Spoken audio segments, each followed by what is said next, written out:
Balloon It may coating. or may not end up inside your rectum. We'll just have to see. Wrecked him, damn near killed him. Ha ha!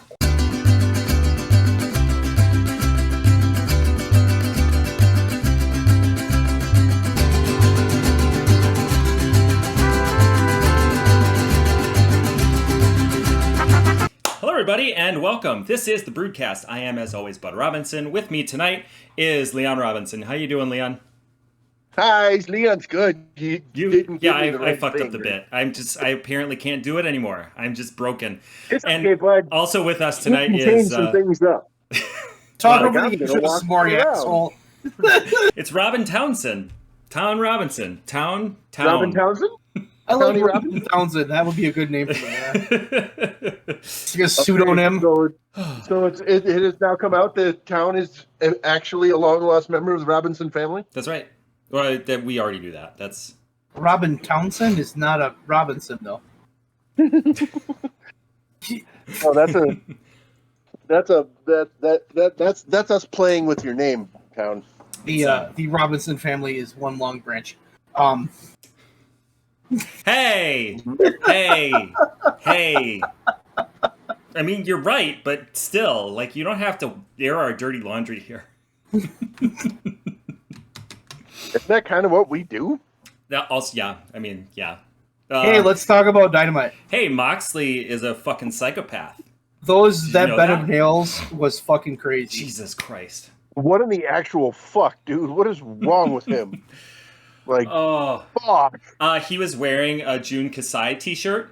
Just want to point that out, and that is definitely if he did not mail order that from Jun Kasai's wife, I would be shocked. Absolutely shocked. What did you? Should we just go? Let's go over Dynamite. Yeah, quick. let's go over Dynamite. So we open the night with Jack Perry versus Hook. Wow. I love that. I loved the intro bit. Mm-hmm. I love that Jungle Boy's dead. I love the new theme music. I love the new look. And this is exactly what I said was going to happen.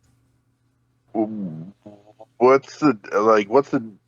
Somebody clue me in on the music. I don't get the. I think it's supposed to be the opposite of what his old theme music was. I think he was like. I think it's like a ribbing the fans kind of a thing, or like pissing off the fans. Yeah. It was weird. Okay. I like as a theme. I like song, the whole. I like the whole look. I like the whole aura of what Mm-hmm. he did tonight. That match was fucking perfect, and exactly the guy had to win. Mm-hmm. And I think you take him to All In, you have Hook win it back. Yeah. But I think this, Michaels and Hart. That's what this could be. And I think you just keep pitting them against each other. Why the hell not? Yeah. Because they are. Because that match was fucking good. Mm-hmm. Those two have good timing. They're great together. That was. I enjoy that. That will be, if they do that at All In, that will be one of the matches I'm most excited for. Absolutely. I mean, whatever Kenny Omega's in, that's gonna be my call. Which apparently they're going to start talking about what the card is now. Like Now that the entire stadium's sold out. Yes. Orange is still champ. Orange And he Cassidy didn't fight versus this the week. world. That's the only thing I care about is Orange No, Cassidy. he agreed to fight somebody. That's Yeah, what but he for did. next week, not this week. You see when he accepted, he was just like, "Oh, I guess. fine." They'd be like, that guy does a lot of jumpy, flippy shit, and he hits really hard. All right, I'll do it for you. Fine. Does he lose to AR Fox? I don't think there's any No, way. I don't think so. I mean, maybe, but they haven't really gotten behind unless they have Fox. secret plans to push him, Yeah. huge. But We'll see. probably not. Keep going, bud. So then we have Alex Marvez caught Jericho and Callis having a meeting. He got kicked out. MJF and Adam Cole go to Kowloon, Chinese restaurant. Jesus crackers, that was hilarious. Oh my god, these two do not need to break up. Just have them together in every fucking show. Mm-hmm. That was incredible. Talk about the match. I want to talk about the match. Go, bud. Okay, Go quick. so then we have the Alex Marvez tries to talk to Jericho and Callis again. He says, "Fuck off." Then we have Britt Baker defeating Kayla Sparks in a Fine. fine Good, great. match, and then Get Baker on there. Give her a look.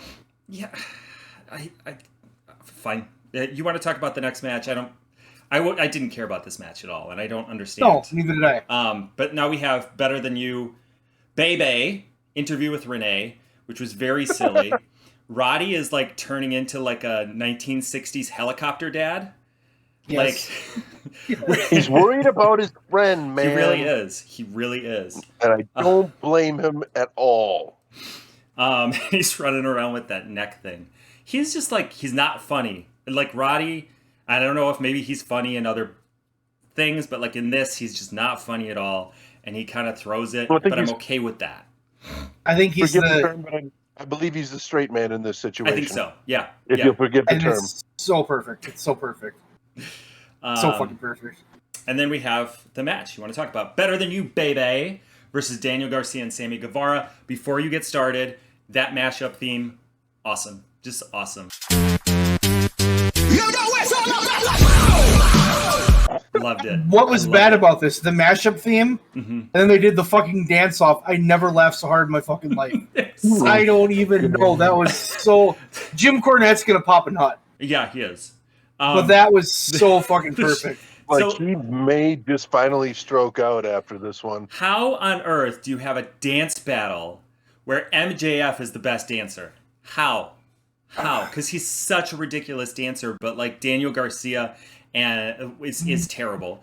But like in a good way, sort of. Sammy Guevara's fine, and like Jesus Christ, Adam Cole, your moves are from 13 seconds in 1997. You went to a dance club for 13 seconds in 1997, and those are the only dance moves that you know. That was so stupid. It was hilarious. That was so fucking funny. That was so... Those two are... Never break them up. It's Never. almost like Angle and Austin. Mm-hmm. It's that It's fucking DX. good. It's It's DX. that It's fucking good. really DX. Like, It's just like if they kept those, they're gonna break them up. I don't. No, think it's they really more of the Angle Austin odd couple type thing. I don't They're gonna think break so. them up. Oh, they already Yes. They already put the seeds for that. Yeah. They're gonna break At the end of the match. Fucking Yeah. irritating. Oh, for sure. But this is good. This And is whoever something. the crowd doesn't side with is going to get shat all over Mhm. because everybody has been loving it so much. They're going to get just shit on for taking it away from them. It'll be Max. Max For will be sure. the one that gets- Max will get Yeah, cheered, though. they already pretty much foreshadowing. They Or This is whatever. the type Do of the thing, thing. This is the type of thing that you get once in a blue moon. That is just fucking amazing. And it's like we almost had it with MJF and Jericho, but this is one of those things. Like if you don't understand wrestling, but you watch this, it's fucking funny. It's funny and it goes outside the business. Like it's that mainstream thing to catch people in. It was so fucking. I it was also so wonder fucking good. if they're gonna ride it out longer now that they see how much fire they're getting, because their shirt was #1 seller on the store for the last week. I think last 2 weeks, maybe. It's even since interesting it got in. because everything MJF touches turns to gold right now. It's true. He's so. It's true. He's so. I think he's the biggest star in professional wrestling right now. I know that's a bold statement because Roman Reigns, but I think you're right. he's big. He's doing more than Roman. There's nobody in WWE like Seth Rollins is fine, but he's not like MJF is just. It's constant with him. Everything is constant. I mean, it is. It's just fucking gold. I don't know what else to say. It's just fucking gold. This quarter, so yeah, he's done more than Roman. Leon's even getting on board and he hates MJF. Wow. I don't hate him. I'm just not a big fan of him. He hates Roman He more, could I be think. better. Oh yes. Oh, My name's Leon. If you're the champion, I automatically hate you because that's the person I am. Now, he disliked MJF before MJF was champion. So that's What not about- fair. What about Roman? Yeah, he disliked Roman too. Yeah. thank you. I do believe Roman. I do believe that Leon has shit It talked should have been Roman Hero. about when he was like in the Shield. So then we had the post match thing where Max and Adam Cole are going face to face with FTR. They also had the thing, the foreshadowing that we were just talking about, where Adam Cole is holding the title, and He had Max lust goes in his sideways. eyes. What are you doing? So then Renee interviews the best friends, Darby Allin and Nick Wayne, for some reason. I guess because they were hanging out and Renee didn't have anything else to do. But Darby asks Orange Cassidy to defend next week against AR Fox. Be a good match. He says, cool. And then they had Chompy come and harass Taz, which was hilarious. And then we have... Such a grumpy old man. The match that we have all been waiting for a week or so. Maybe longer. Couple weeks. The Golden Elite defeated the Blackpool Combat Club in Blood and Guts. Mox surrendered because they were about to choke out with a chain Wheeler Yuta. Thoughts?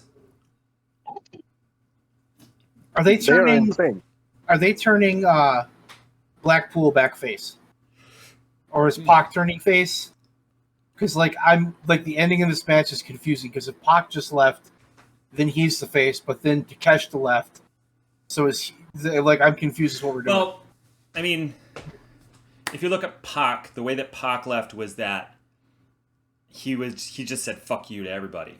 So that gives him a little bit of. But is he going to go back with That's just kind of his personality. Is he going to go back with the Death Triangle? And are we going to have a Death Triangle BCC feud? Could see that. Or is he done with the Death Triangle?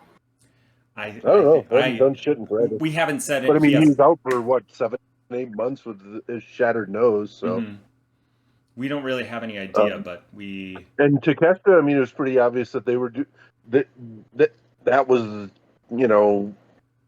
Callous dude, having him just look out for himself. He's a hired gun.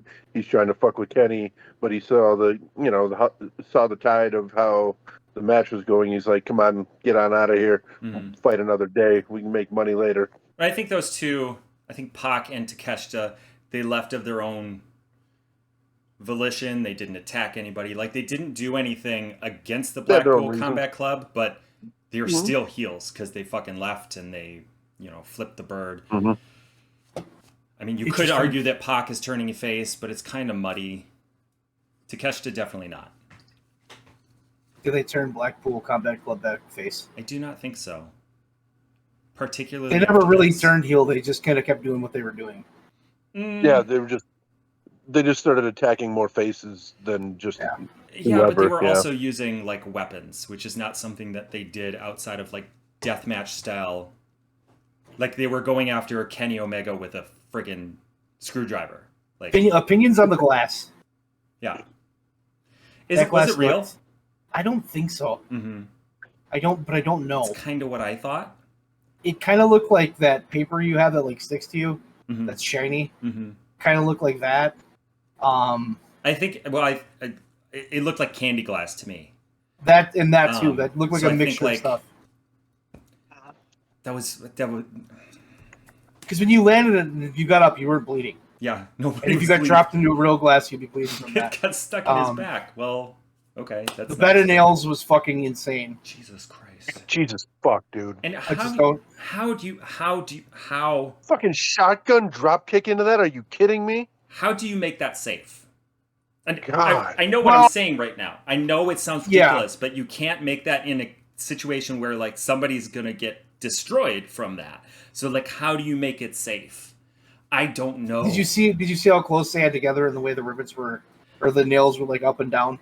Yeah. I'm sure that's part of it because the more force that's spread out, the less likely it is to puncture. And then I don't know, maybe the way that it was kind of grooved up and down. I'm sure they weren't sharp. Yeah, couldn't have made those sharp. It's still going to hurt. Yeah. And Moxley, I couldn't tell if he was cut from that or if it was just the fact that he was bleeding so bad from his fucking head.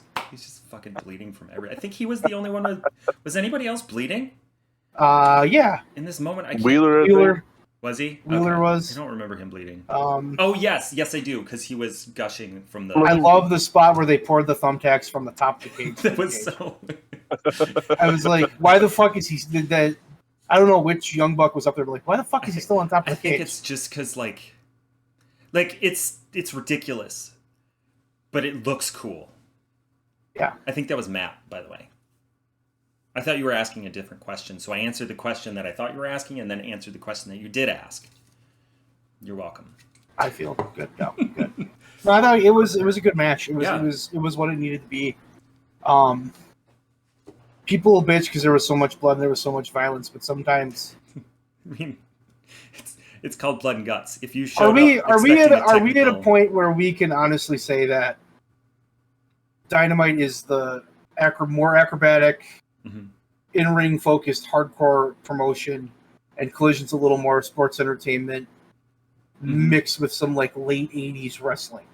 I think like That's kind of the vibe I'm getting. yeah.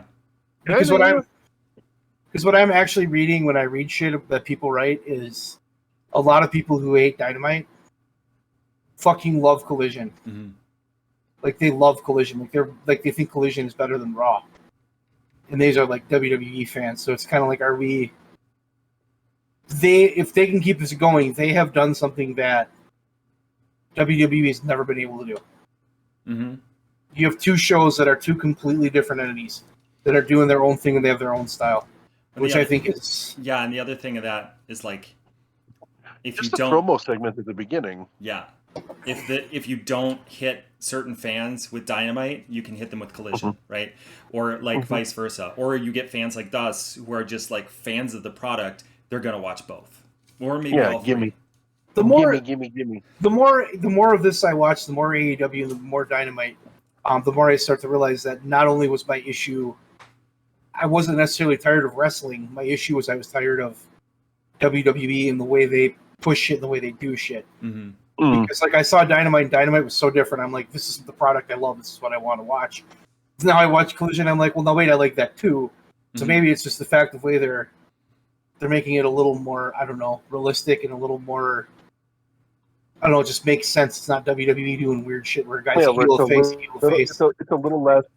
It's a little less where they're their own universe, where their own rules apply and their own reality exists, and The Miz and John Morrison got ate by zombies on WWE pay-per-view once. I just want to throw that out there. Was it an ECW pay-per-view? No. No, It was that during was not that long ago. No, that was like 2 years ago. Jesus Christ. That was during the Thunderdome. They got eaten by zombies. God. Jesus. Like, how the fuck do you put that on TV and like not expect people to be like, this show's fucking terrible? So, because they're not. What were they promote? What show were they promoting with that, or was it a there movie? was some movie. It was some movie I don't remember, but that was Zombie Time. Bad. that was really fucking stupid. That was like when Bad. Vince brought the golden egg or whatever in. Oh, Jesus Christ. Golden egg. The only thing I can think is, did the Gooker lay that? Oh, God. Dynamite was good. Dynamite was good. Dynamite was good. Mhm. Yes. Yeah. Blood and Dynamite was Guts, good. I think, Always is good. is a very good match, but I think that we will agree that FTR versus Bullet Club was better. I think it was. Oh god, yeah. Oh god, yeah. Okay. That was one of the. might That be was. insane. I heard one of. I think it was Dave Meltzer said that was the greatest tag team match on TV for TV ever in professional wrestling. I'm like, yeah, Mm-hmm. that match was insane. Mm-hmm. That was. There's nothing bad you can say about it. It was from start to finish. It was fucking amazing. Yes, it was. I mean, what else is there to say? Watch it if you haven't. Like, go find it, watch it. It was that good.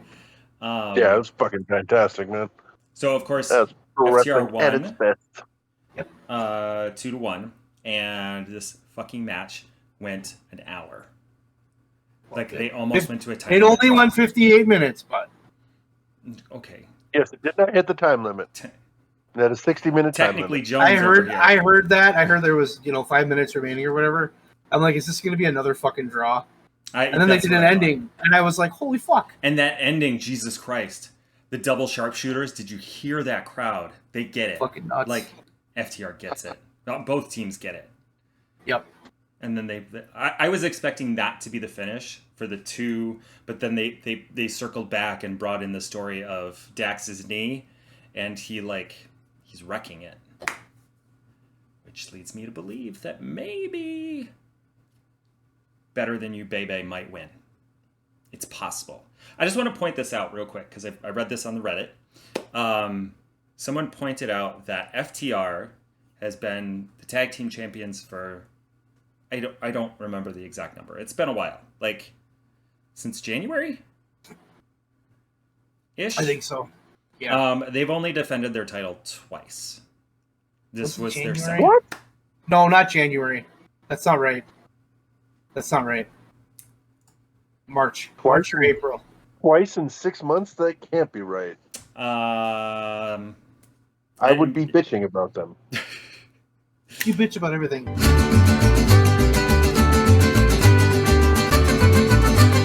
It'd be kind of cool if it did, because those two are happy. How would you get it off? Yeah.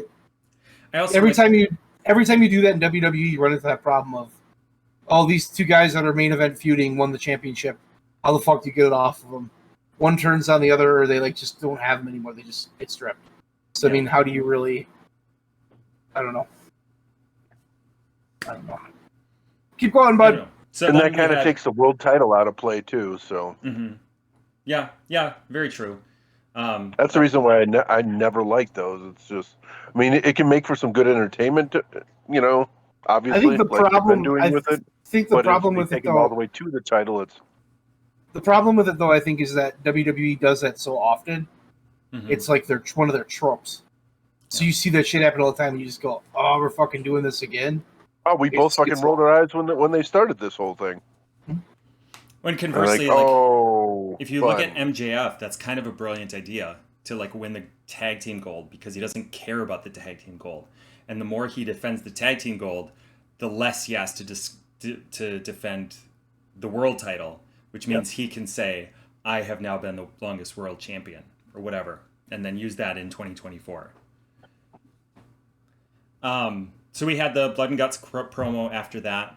Then we had Willow defeating Ruby Soho in the AEW Women's Owen Hart Tournament finals Shocked match. the shit out of me that she won, but I'm so happy she did. Fuck yeah. Bud's not. I have words. Oh my god. No, I'm very happy that she won. I love Willow. I would have been happy if either one of them won. Yeah. They got 9 minutes. Punk and Starks got 20. Yeah. Like, if you want to tell me, if anybody wants to sit there and tell me that Willow and Ruby Soho don't have it, they're not as good as Ricky Starks and CM Punk, I would say no. But also, like, Tony Khan seems to want to have a women's division that is thriving, that is doing well, because he has a lot of women on that roster. But when you do shit like that, and then and then they had the thing with Jushin Liger, who came out for 13 seconds to hold the title, to hold the cup for Ricky Starks. I'm getting ahead of myself. I'm sorry, but I'm fired up about this. And like, Jushin Liger is a big deal. He gets shit on, but aside from that, Ricky Starks gets Jushin Liger. Willow does not, or even like somebody similar. Like, this was a brilliant match. I love for 9 minutes. This was a great match, and I'm fucking irritated that they treated it like it was less than that. I get having Jushin Liger there because he was one of Owen's opponents. Mm-hmm. Did you really need him there? I guess would be my question. They wanted him there, unadvertised and on screen for like 10 seconds. That was the thing. Like, it feels like such a fucking waste. TK said that he wanted him there at the last pay-per-view scrum. He's like, that would be super cool because of the whole story. Like, Jushin Liger was a big Owen Hart NJPW foil. You think they would have done something more with it? You just think they would have done something more?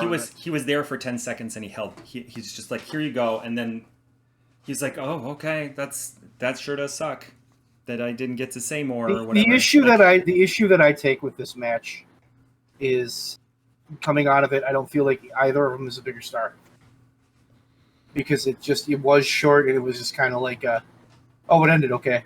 Yeah. Holy shit, Willow won, and then it was just like, it was a regular match, and then you had the Kings of the Black Throne defeated, like, squashing Randy Myers and Artie. It took me some time to find those guys, their actual names. I just like, and I understand that timing is an issue. I understand all of this stuff, but like, fucking hell, like, Tony fucked up here. Like, if you're gonna get behind the women's division, then get behind the women's division. It's hard when you have a match that's 58 minutes long to book a 2-hour show around that. It's really fucking hard, and you have guys you have to get on there.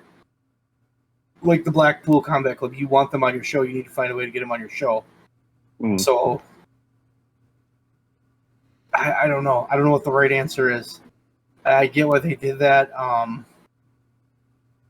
I wish this match would have had more time.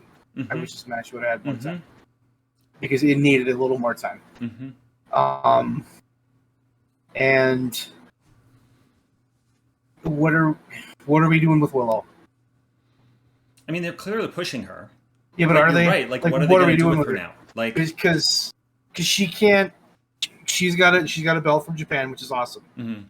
But I think as she loses that to Mercedes. Well, she lost it already. She's already lost it. Yeah, she lost Who'd it. She lose it to?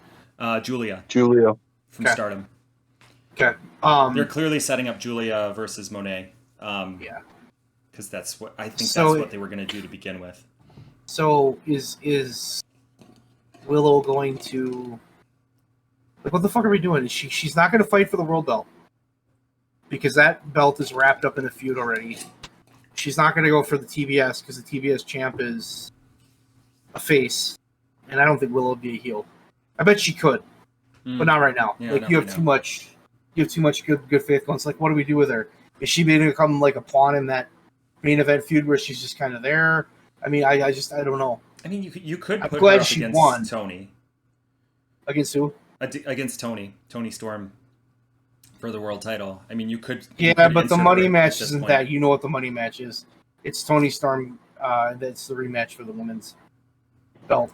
Yeah, Tony but like you can put Willow in there and just have her not win, and then come back to it. Like you can come back to it after Tony loses the title, or maybe you have the comeback match between Jamie Hayter and Tony Storm, and I don't know, like even just. I just don't know what they're gonna do. I'm just like but I don't know what they're gonna do. Like because they did a really Willow winning was smart.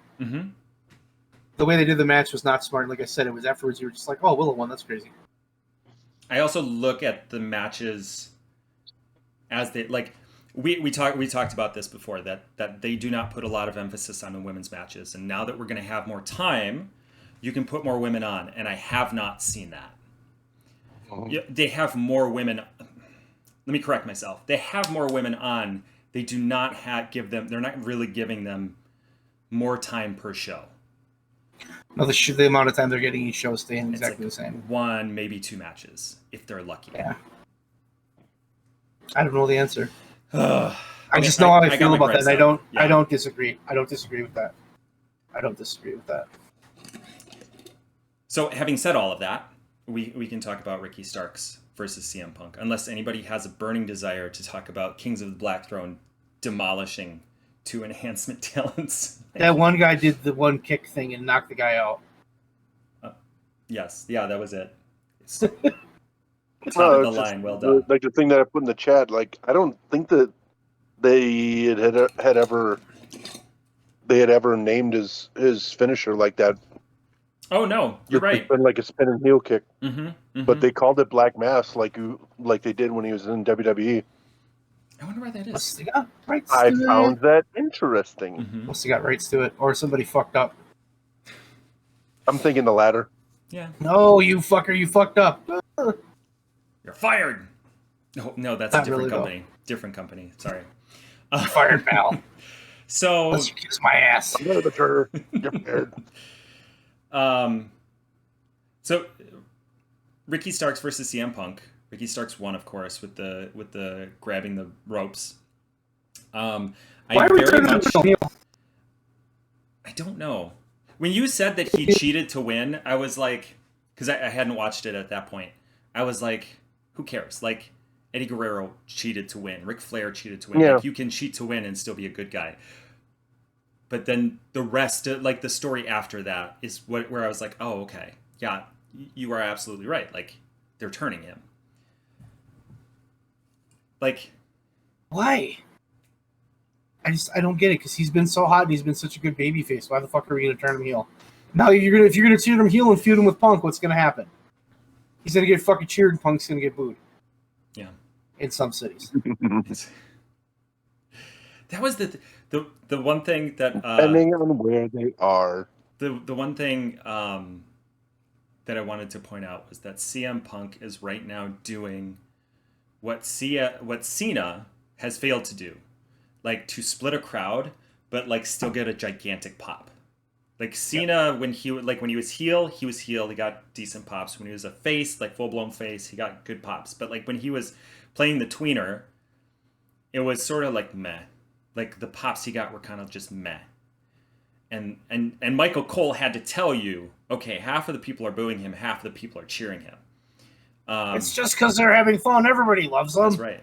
It's a silly crowd tonight. That's why they're booing Roman and they're leaving. But like CM Punk, just he has it. He has, like, that was right down the middle tonight. I always wonder, like, what would have happened? What would have happened if like WWE would have ran with some of these guys instead of not? Yeah. Like, what if they would have picked the ball up with Punk and been like, "You're the fucking guy. Here you go, take it." Mm-hmm. Or if they would have been like with Daniel Bryan, like, "Fuck, dude, you're the guy. Go. You're the guy now." Like you could have. They always just cut him off at the knees. I had somebody else to make sure he's not the guy. Kota Ibushi, perfect example of that, because he was in the cruiserweights, and maybe he left. I don't know, but he was in the cruiserweight. No, he was never going to sign there. He wasn't. No. Okay. No, he said no. They wanted to sign him. Okay. He was there for the tournament. That's it. Yeah. They wanted to sign him, and he said no.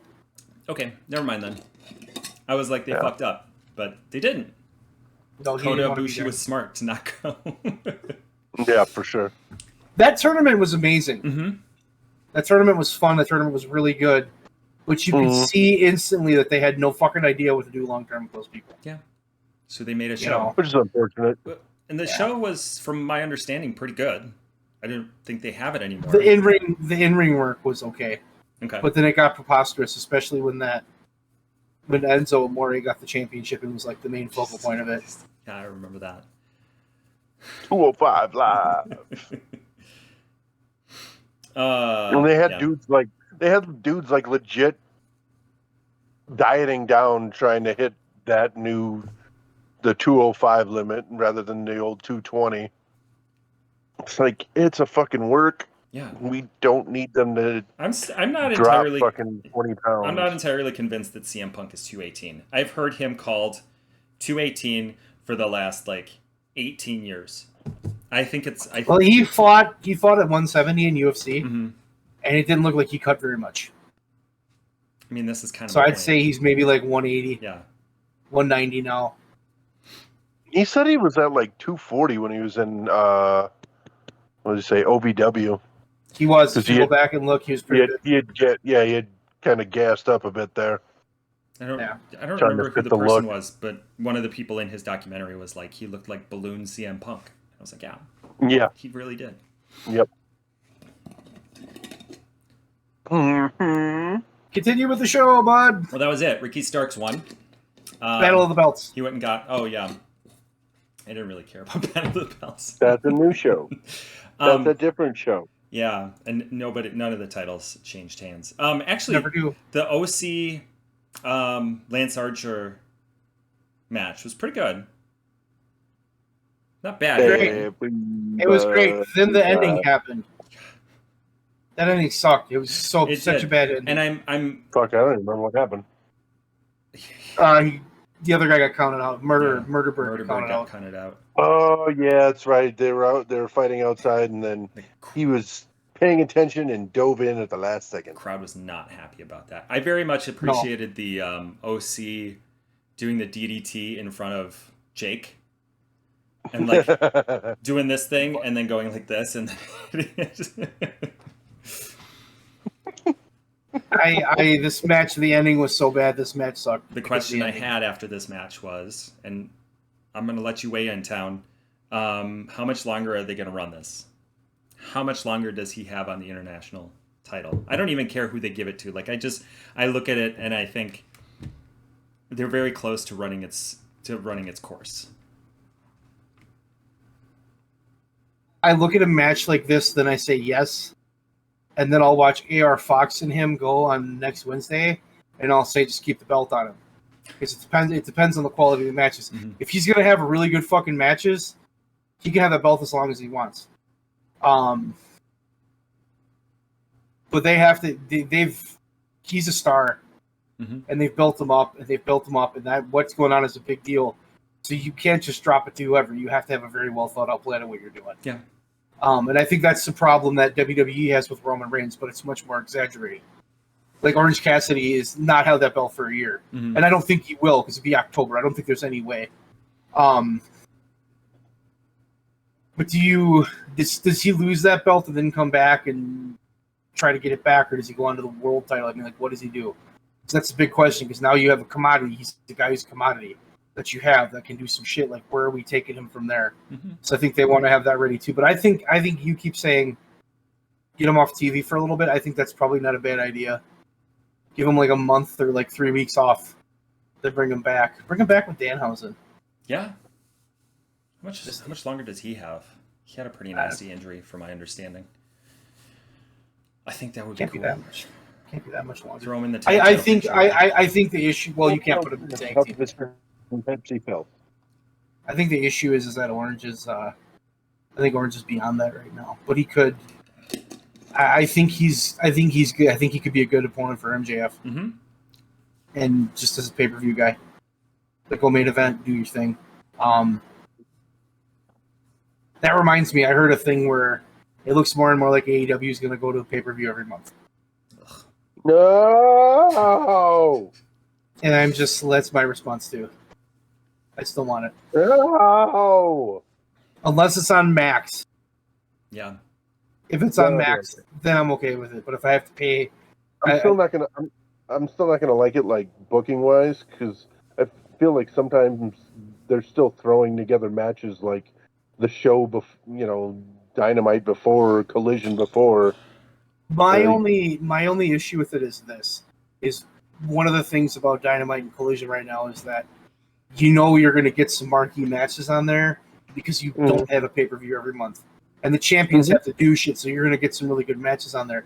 If they go to this thing where it's every month, that's kind of what killed WWE, because now it's, well, you don't have to defend that belt ever if you defend it every pay-per-view, you're fine.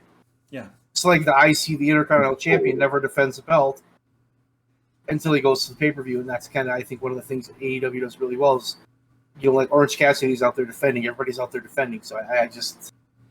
I mean, if but maybe they can do it. If you want to have, like more pay-per-views, I'm fine with that. Just like, not 12. 12 is too many. Like, maybe tack 2 more on, make it 6. Yeah. Or wait, would that be 7 now? I mean, that's the question. They get Forbidden Door. Yeah. And All In. So that would make it 8. Mm-hmm. Presuming but you could even, All In is your but 8 wouldn't be bad either. Yeah. December is a shitty month to have a pay-per-view. I would never want to have one in December. And there's a couple other months where you're just kind of like,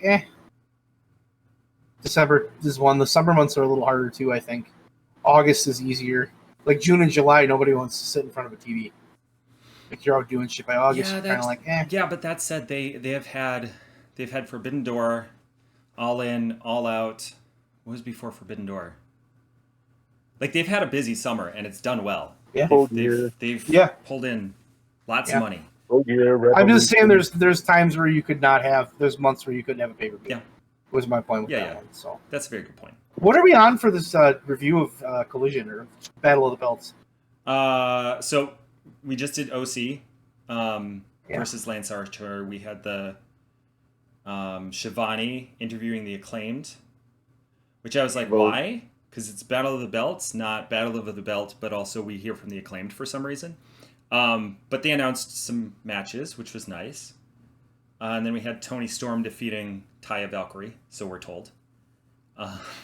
That match got cut a little bit because of the satellite. I was annoyed. Good match till I couldn't see it anymore. They showed it at the end. Good match till I couldn't see it anymore. Yeah. And then they had the trophy presentation. Martha's still awkward. Shit. Even what I wrote was, even compared to Tony Khan, who is very awkward. She's like doing finger guns, and he's like, "Why are you doing that? Stop, please." And then we had Luchasaurus, champion, versus Sean Spears. Glad to see Spears wrestle. This was a really good match.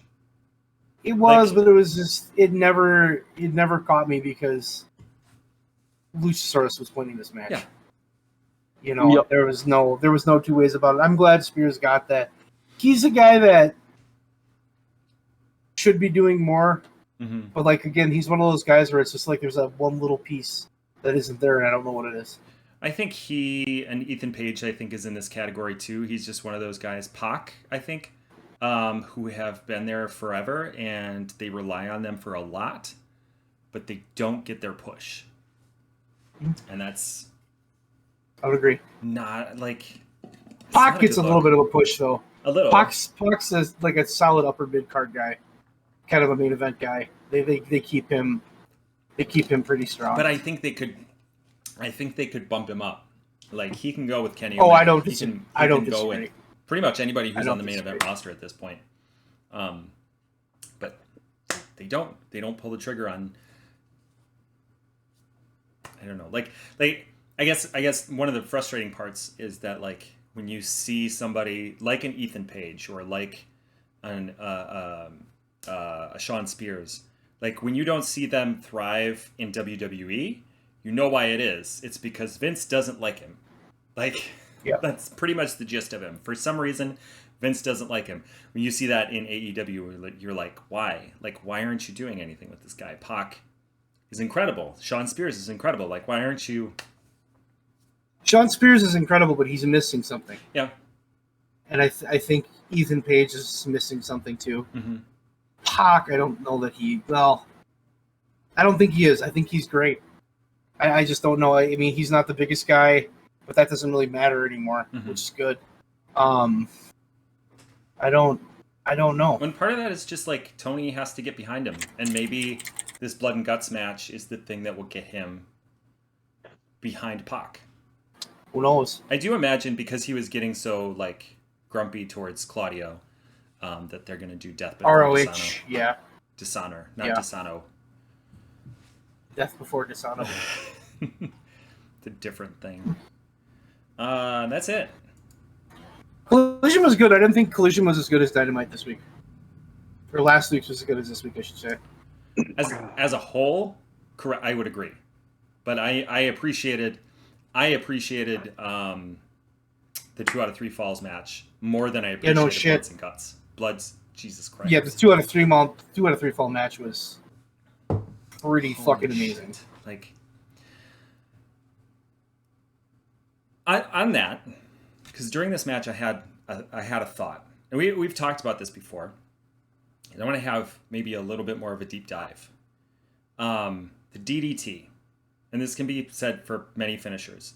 When you look at the DDT as like a finisher, there's only really one guy who's done it consistently. Like you, Yeah, Shockwave. yes, of course, that's who everybody thinks of. Like you can say Tommy Dreamer, you can say Raven, but the one guy that everybody really thinks of is Jake the Snake Roberts.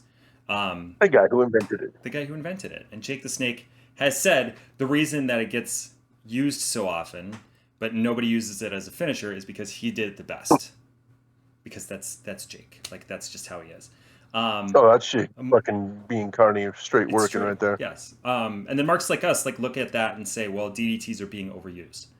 So I have a thought, and y'all can share your opinions on DDTs or finishers in general, just like becoming typical moves. But I had a thought. My thought was like we're in this era where like wrestling has so many different styles. You have death matches, you have hardcore rules, you have like it's all over the map. Like you have wrestlers who specify like in specific kinds of matches, but like there's all sorts of different styles. So like the DDT in Jake's time, like it made sense because there was really only, at least to a Western audience, one style of wrestling match, and DDT fit perfectly as like a finisher in there. But now, just let me finish.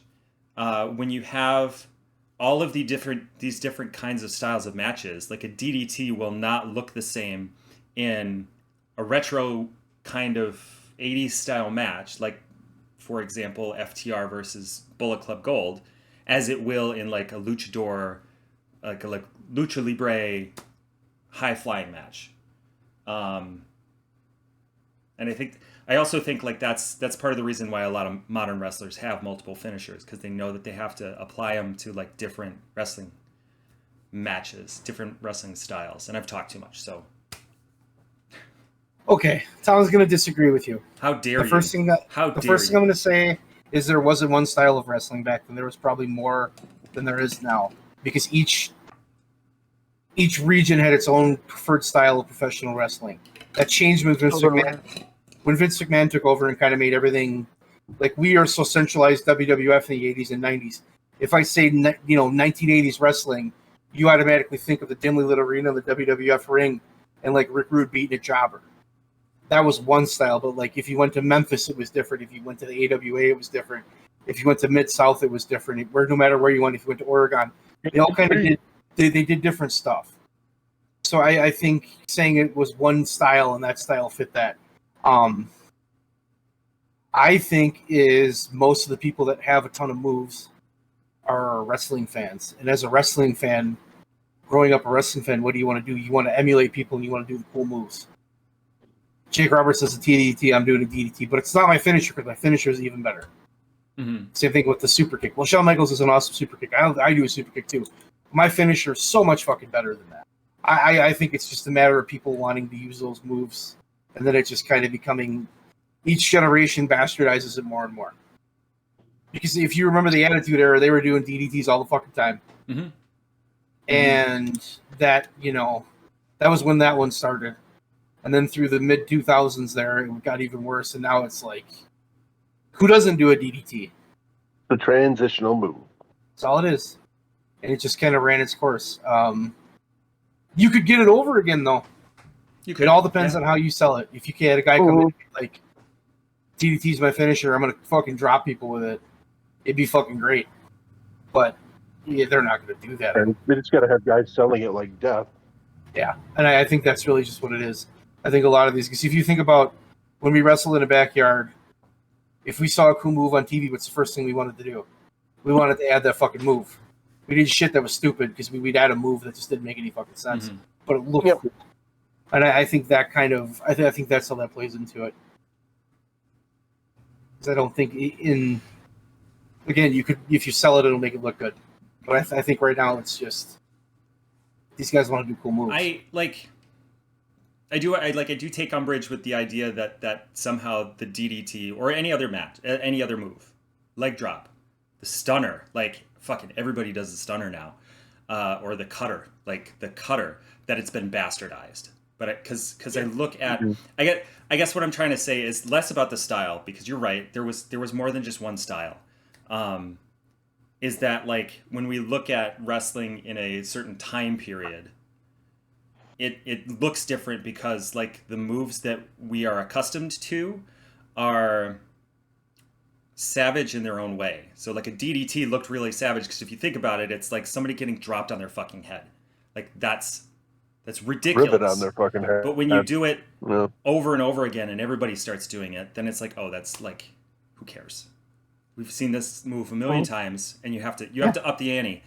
Double underhook, or the whatever Mox's is called. I think that's a DDT. Maybe it's not. Death Rider. Death Rider. Yes. Yeah, I think you're like. Yeah, I guess that was it. I look at like. I think it's just the natural course of wrestling evolution. Yeah, but like I look at a cutter or a stunner, and like everybody puts their own flair on it, and. Let's go back to the 1960s. No, for a moment, because I don't know. And let's talk about Wilbur Snyder. Okay, famous professional wrestler, world champion. You know what his matches were?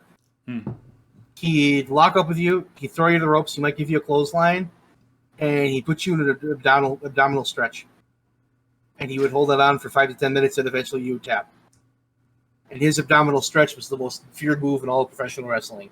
If you do an abdominal stretch now, it's like, wow, this is fucking stupid. But back then, it was amazing because they sold it, because it worked, because the crowd bought in. Mm-hmm.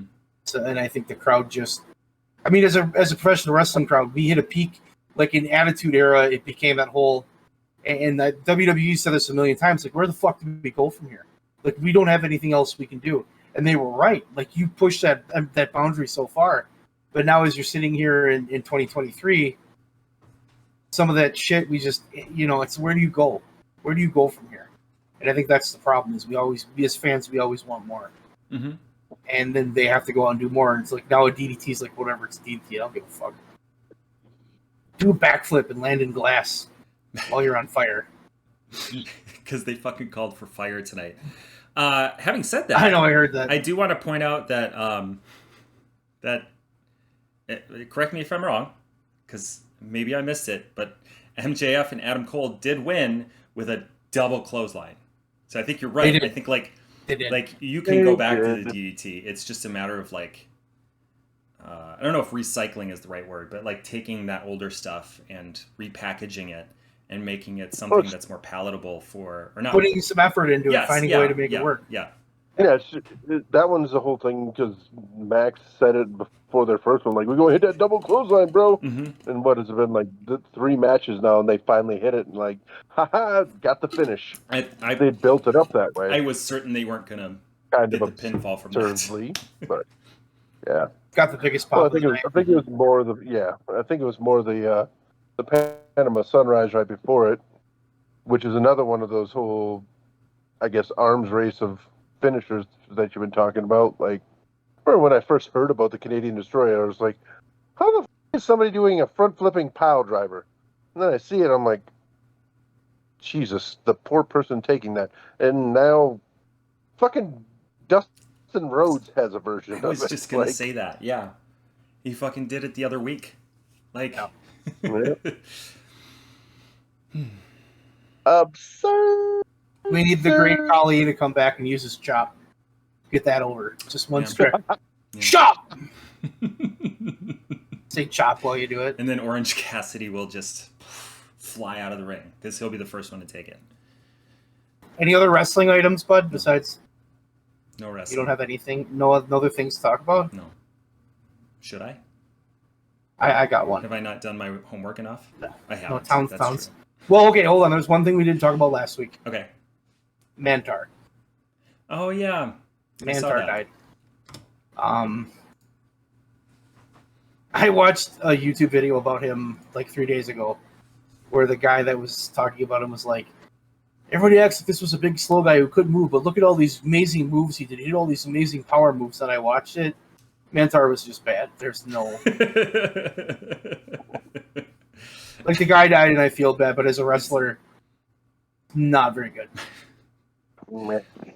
It's sad. It's sad to lose anybody on this planet. Yep. Mantar is memorable for a particular reason. He wore a certainly good ones. Weird helmet on his head. He was a cow or a bull. I don't know. I don't understand the gimmick. Big, disgusting feet. Mm-hmm. He had hooved boots.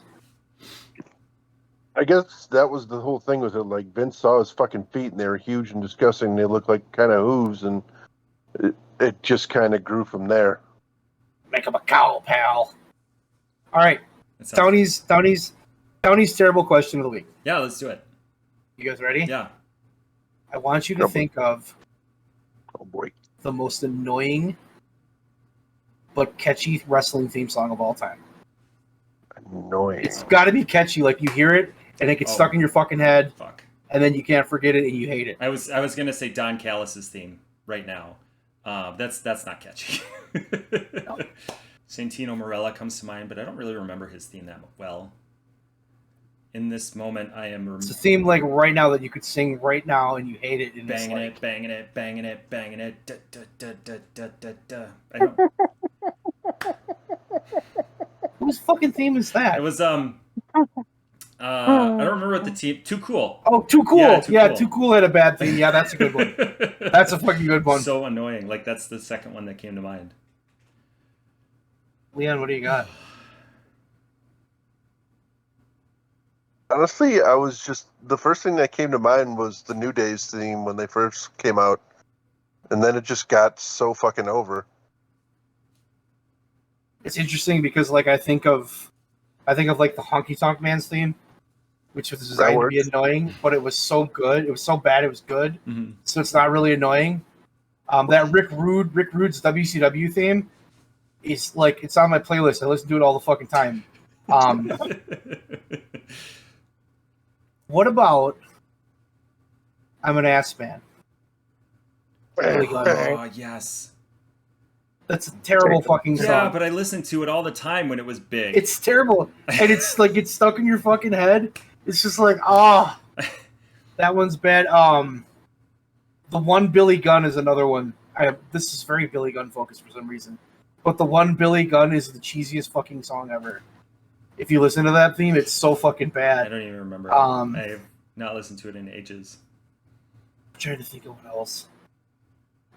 Shawn Michaels' theme sung by Sherry. Terrible. I fucking love that one. Love that one. Terrible. So bad it's good. I vaguely remember liking that one too. It's so bad it's good. So bad it's horrible, but I love it. I'm looking it up. But I feel like Bailey's first theme song was like that.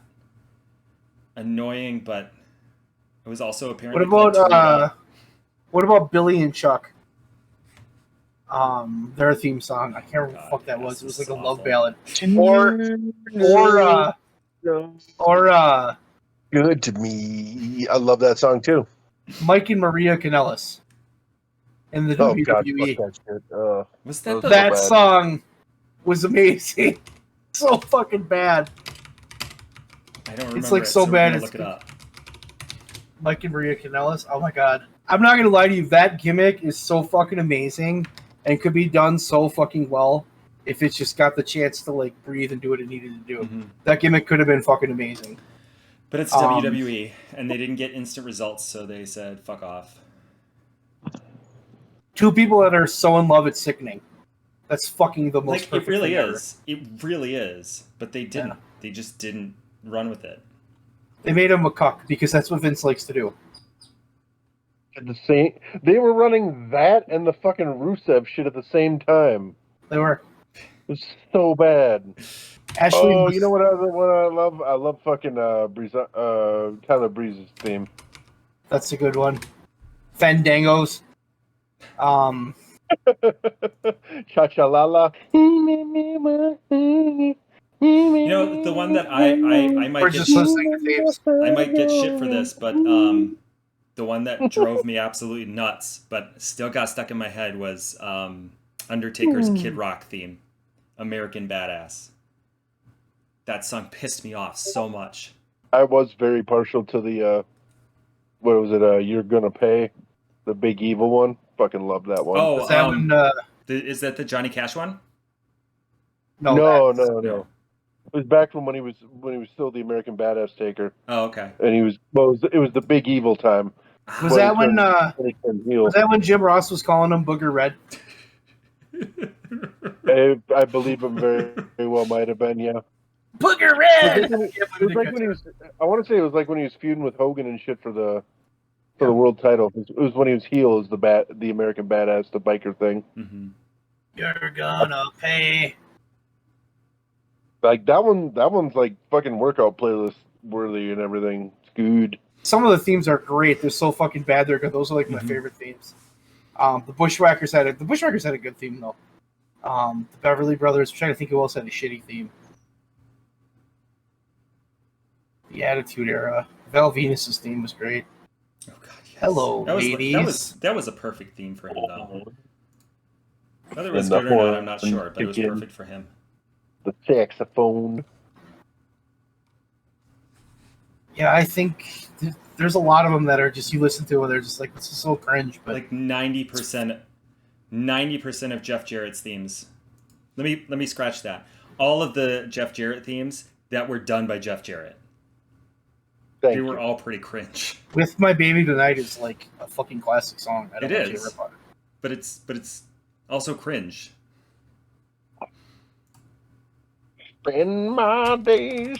Okay, so while we're talking about people doing their own theme songs, let's not forget Hulk Hogan and all of his shitty themes that he wrote, and his whole entire band with the wrestling boot band.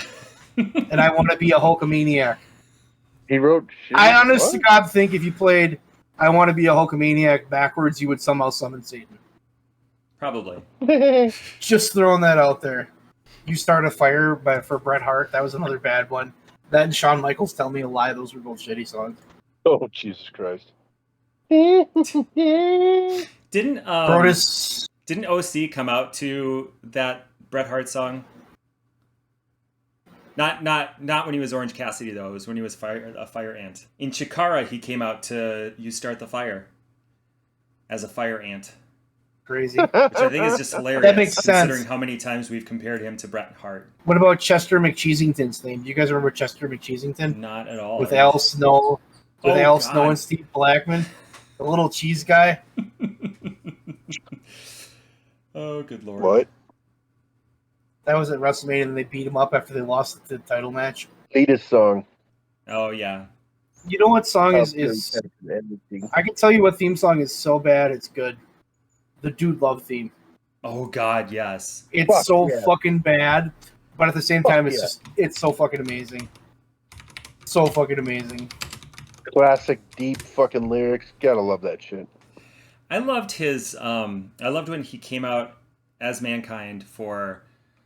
He came out to that serious theme song, like the violins and all that shit, and then like when he would win, he would have like it was like that. A real calm, relaxing song.